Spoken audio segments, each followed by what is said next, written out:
Сәлем достар, бүгін сіздермен қалай Дермигада штрафнойда дұрыс теуге болатынын үйрететін боламын. Ол үшін видеоға лайк басып, арнаға тіркеліп кетеміз. Біріншіден осы дөңгелектен шығармаймыз, нені аны жай басқылаңызда тебеміз. Осылай қайталайтын боламыз.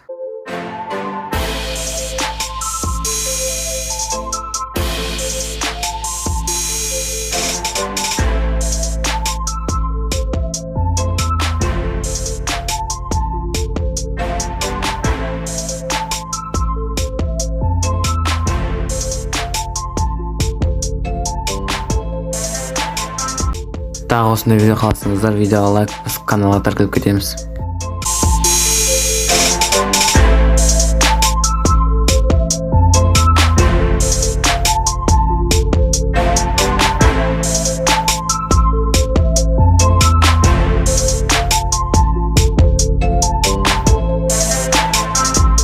Егер видео ұнаса, видеоға лайк басып, каналға тіркеліп кетеміз.